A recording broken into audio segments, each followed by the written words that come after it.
As we continue our exploration of some of the waterways and wetlands that were important to Henry during his lifetime here in Concord, we are now at something called the Great Meadows National Wildlife Refuge, a federal property, and this is the Concord unit.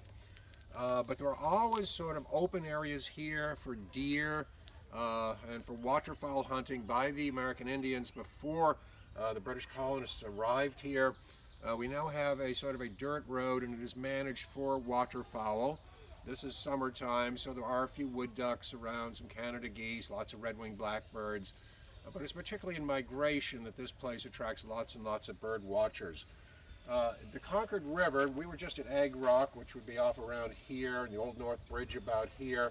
And this is the Concord River flowing downstream here towards the Merrimack River in the city of Lowell, and then it joins waters of the Merrimack from the White Mountains of New Hampshire and continues out and empties into the Atlantic Ocean at Newburyport.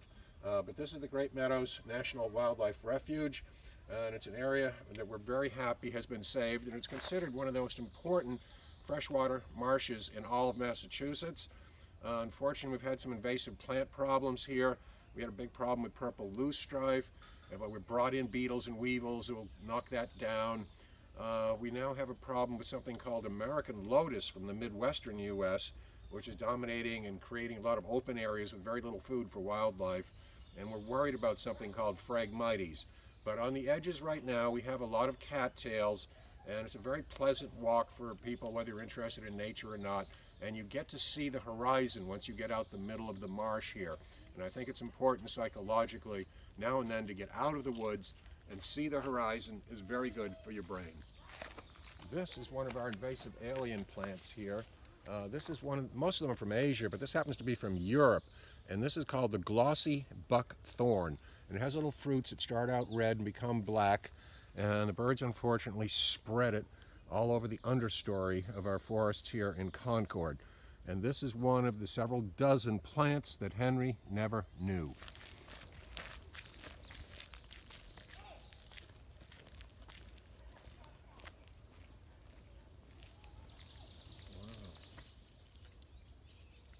Oh, we actually have a native rose here. Most of what we have is multiflora rose, which is, these are the seed heads, but we actually have, I believe it's the Carolina or Virginia wild rose here. But it's nice to see a few native plants still hanging on. Cattails are our favorite marsh plant, providing food and shelter for our native birds and mammals and insects and frogs and turtles, and we like the cattails. And you see that little white fluff there, that is used to line the nests of many of our vertebrate species at times. If you swing to the right, you'll see some bushes with big globular or globe-shaped white flowers, and those are known as the button bush, and it was a plant very familiar to Henry. And as he went canoeing up and down the rivers here in the Concord area, he would see this in bloom in mid to late summer. And apparently those globes could be used as buttons on cloth coats and shirts in the old days. So here we are noticing the cattails in the foreground, but that yellowy green you see in the distance are the leaves of the invasive alien American lotus that has come in from other states west of the Appalachian Mountains. In the distance we see several hills. There's three big hills. The area is known as Ball's Hill, and this was about to be developed into 40 McMansion mega estates. But the landowner gave a bit of a window and some time for one of our local conservation organizations protecting Thoreau country called the Concord Land Conservation Trust. We were given a half-price deal, and this was raised locally in the Concord area. It was raised by people that care a lot about the heritage and the natural heritage of the greater Concord area, or what we often call Thoreau country. I know there's lots of red-winged blackbirds here. Red-winged blackbirds, yes. You know them? I do, Oh, yeah. But I bet you don't know the female. See, here's the, let me show it over here. This is the red-winged blackbird, the male. Yeah. And some people know that. My neighbor came up and said, I saw this bird with red stripes on its back. And I said, Yeah. Great Meadows. I bet it was the red-winged wing, blackbird. yeah. But look at the female. Looks like a big sparrow. Oh, wow. And as you walk along the dike here, you'll see some of those things. And many people call it, Peter, here's a picture of some big sparrow. I can't find it in my book, but it's not a sparrow. It's a, And what is that gorgeous bird underneath it? That's the grackle. It's not considered gorgeous, but Well, in good light the it is. color in that light, it's beautiful. Yeah, grackles It are is. not beautiful. And then there's another bird you'll hear chug. It has a wonderful call called the marsh wren, and this is one of the Yes. very few places in all of Massachusetts that we have marsh wrens. I know. And they gurgle. They're I mean, hard to sometimes see. they're hard to see. Very They'll hard get to up into a see. cattail now Yep. and then they'll just dive down. And they build 3, 4, 5 nests, the male does, every spring in the cattails. Okay. Why would it do that? Because there's a predatory snake, not poisonous, called the northern water snake. And it'll go up and it'll want to eat the eggs or the babies of any nesting songbirds at random. Yeah. And as if it builds one nest, the chances are pretty good the snake's going to find it. Yeah, But if right. it builds a whole bunch of nests that are empty with no eggs, the snake's going, well, something's I wrong did here. manage I'm going to go see- something else. I did manage to see them last week when I was here, right up here on the. The on marsh this, on wrens. this- Yeah, on this side. And have you seen the frogs here? The ones Yeah. that go jug-a-rum, jug-a-rum, jug-a-rum are the bullfrog. But then there's Ah. another one that sounds like a banjo being plucked, and that is the green frog that we have here. And then I saw a bunch of, I think, muskrats. They weren't beavers. There's muskrats Muskrat. and beavers both here. Yeah, The no, muskrat has a thin tail. so it was a The muskrat. beaver has a wide Right. tail, but there is one beaver lodge There's on a the beaver left with lodge, sticks. Right, yep. The muskrat always uses like cattails or Okay. herbaceous vegetation. And this is a relative, this looks like Queen Anne's lace, which is the ancestor of the wild carrot, the big orange carrot that we eat. But there's some lookalikes like this. This is not the poison hemlock, but it's a very close relative and probably is poisonous that grows here on this strip. And this is one of the few places, I just forget the name of this offhand, but look at the little red ladybug there. Ladybugs are beetles. And now if this was Queen Anne's lace, it would have a little purple spot in the dead center.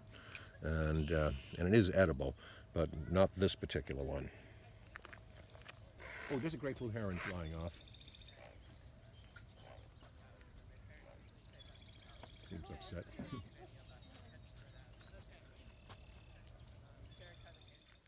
You can see here we've got a problem with all of this monoculture. You know, in nature we don't like one species of plant to just dominate any particular habitat. We want a variety of plants providing different foods and nectar and whatever at different seasons. But so we have our native cattails. We wish the whole Great Meadows was cattails with a little bit of open water here and there. But now this very aggressive plant, and it's not from Asia or Europe where most of our invasive plants come from. This is actually from Illinois, Iowa, Nebraska, places like that. And it does have a pretty flower. Like most invasive plants that become ecological disasters in a different state or country, do have a horticultural value, and pretty soon we'll show you a close-up of the flower of the American lotus. And it just escaped from somebody's garden, and this may be one of the very few places we have it in Massachusetts. But we can see that it is a problem, and we're trying to devise a strategy to maybe get rid of the American lotus and allow the cattails to reoccupy most of this marsh.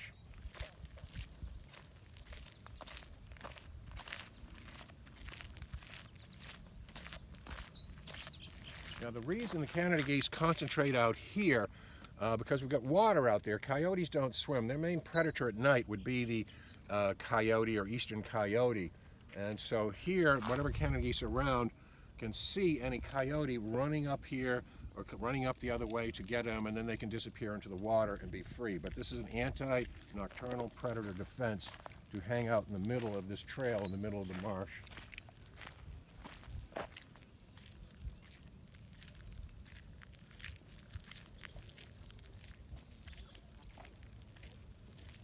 Pickle leaf down in here. This is a nearby Lotus. It may not be. So this is the Concord River behind this wall of trees over here. These will be red maples and silver maples along the Concord River. And that's Punkatasset Hill off to our west, part of the Esterbrook Woods. And then we see the various bumps here of the what we call the October Farm riverfront, which was purchased by the Concord Land Conservation Trust at great expense. And just beyond that, the other side of these hills is the latest Massachusetts Audubon Society sanctuary known as Brewster's Woods. Brewster was a He came along after Henry Thoreau. There goes a wood duck right there, a little tiny black duck, relatively small compared to a mallard. That was a female wood duck.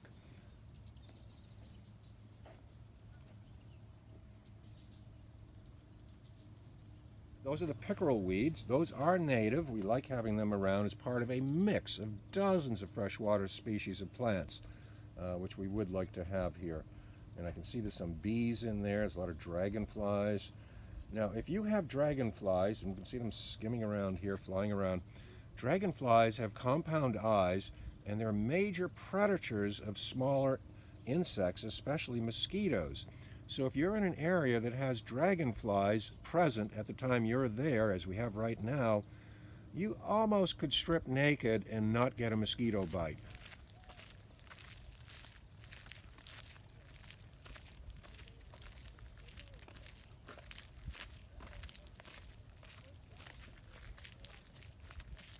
Are you getting any mosquitoes? None, right? Told you.